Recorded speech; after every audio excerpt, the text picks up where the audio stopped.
Нэгэн ээж охиноосоо өдөр болон сургууль дээр нь ямар хоол өгсөн бэ гэдэг асуултыг асуудаг байсан байгаа юм. За тэгвэл тухайн охин маань ээжийнхээ тэр асуултанд залхсан уу? Альсвал ээжтэй үнэхээр сургууль нь ийм хоол өгсөн гэдгийг үзүүлэхийг хүссэн үү? Баримлын шаварныхаа юм жижигхэн уутанд хоолныхоо дээж болгоныг савлаад ээжтэй үзүүлэхээр ирсэн байгаа юм. За тэр дунд нь үзмний шүүс эрдэл багтсан гэхээр үнэхээр хайр байгааз. Тэгвэл бид өнөөдрийн талархал булангаараа Сунгаархан дүүргийн 41 дугаар хороонд байрлах 124 дугаар сургууль онцлох болно. За тухайлбал 124 дугаар сургууль хүүхдүүдэд өдрийн хоолнд яг ямар хоол өгж байгаа талаарх зураг сургуулийнхаа пэйж утсанд оруулахад маш олон эцэг их талархал илэрхийлсэн байгаа юм. Ерөөсөө би тэгэж тийм актер ингээд нөгөө хүмүүс шеэрлээд ингээд талархал гэж одоогоо 9 сараас хойш ингээд нөгөө заадаар орж ирсэн зургнууд аваад ирсэн та өдний хоол өгж байгаа яг энэ юун дээрээ тэгээд яаж байгаа за нэг эцэгхэн групп дээр анги өдөрцөн багш нар бол яг өдрөө хүүхдүүдийнхээ зургийг аваад оруулчихтий. Тэгээд за нэг пост оруулъя да гэж бодож байгаа л оруулаад ерөнхийдөө за энэ 7 хоногоос яг додоод хоногийнхоо оруулах юм байна. Өмнөх 9 сарыг нэг хамтд нь оруулчих гэдгсэн чинь айгүй хүмүүст хүрсэн байсан.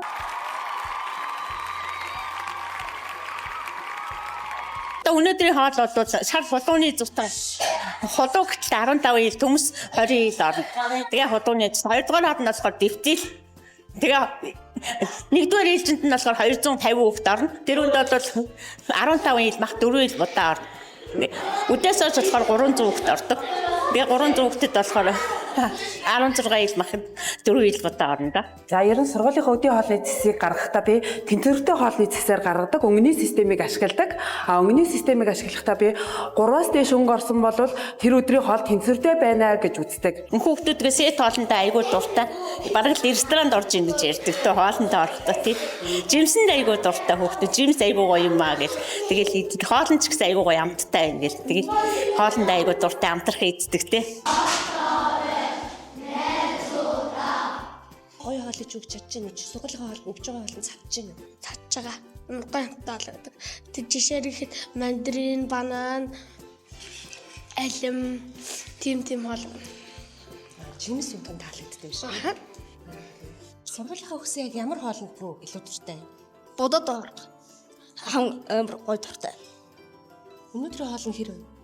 Өнөөдөр бол бас амар гоёсон. Амар гоё амттай. Төмс мөвстэй. Тэжээлсэл хоол өгсөн гэж бодож байна. Хоолны цагийг хэр хүлэв? Хоолны цагийг ер нь гайгуул ер нь төвчгээрэл хүлээдэг тий. Энд чи идэх гоё идэг.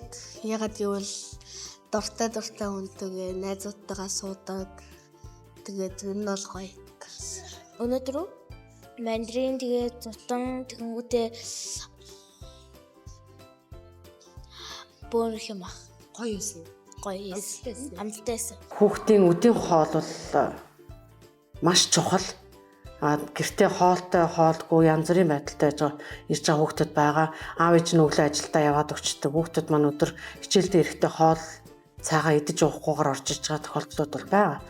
Тэгтэл энэ хоол хүнсийг бол одоо сургууль дээр нь ингээд хооллно гэдэг бол одоо хүүхдэд маань маш хэрэгтэй зүйл. Тийм болохоор одоо засгийн газар энэ өдийн хоол хөтөлбөрийг илүү сайн дэмжиж өгөх чухал юм байна л гэж харж байгаа. 7 хоногийн 5 өдөр бид нар сет хоол ингээ өгөх юм бол тэр үнийн нөгөө 2500 төгрөг маань хаанаа ч хурдгүй. Тэгэхээр бид хэд нэг өдөр нь цагаан одоо өгөнгөдөө 2 өдөр нь сет хоолоо гэж ингэж л нөгөө нэг хоолныхоо одоо менюг тэнцвэртэй байдгаж бодож байгаа хгүй. Манай сургуулийн хувьд бол одоо цайны газар ингээд өргөдгөөд сая бид нар шинэ ширээ сандал хийж тавьжгаад ингээд 9 сарын 1-ээс эхлээд одоо цайны газраараа үйлчилж байгаа. Өмнө нь бол ингээд анги танхимаар нь хоолдог байсан. Анги танхимд хооллоход бол хүүхдүүд адаглал нөгөө идж байгаа аяг тавга гэртээ угаахгүй янз бүр цүнхэлж ирнэ. За цүнхэн дотроо бас янз бүрийн байдалтай авчирна шүү дээ. Ууттай, уутахгүй авчирна. Энэ нь бол одоо хүүхдийн эрүүл мэндэд хүртэл одоо сөргөөр нөлөөлөхөр байсан. Заалаар өгснээ бас нэг даваа тал нь хоолны үлдэгдэл гэж ер нь нэг байхгүй. Хүүхдүүд ингээ орж ирээ хоолоо идчихнэ. Ганц нэг хүүхдүүдийн дургуй ногоо могоо гэнгүүт нь тэрийн өдөр нь тайлбарлаж өгнө. Энэ чинь энэ чамд ийм хэрэгтэй шүү гэд тэгэнгүүт маргааш нь ч юм уу би жоох нэг идсэн шүү гэд тэгдэг байхгүй. Тэгэхээр тэр бас айгүй ач холбогдолтой. Нэмж байгаа хүүхд байдгийг. Нэмийг гараа өргөөс сууж идэв шүү дээ. Хоолоо идчихээд тэгээ нэмж өгдөг.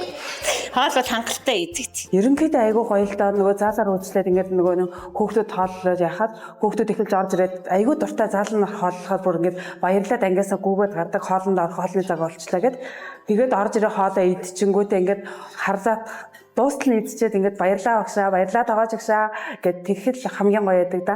Хүүхдүүд чинь айгүй хөөрхөн штэ орж ирээд тавгааж өгчтэй баярлаа гэж зигтэг айгүй хөөрхөн хүүхдүүдийн энерги айгүй хөөрхөн.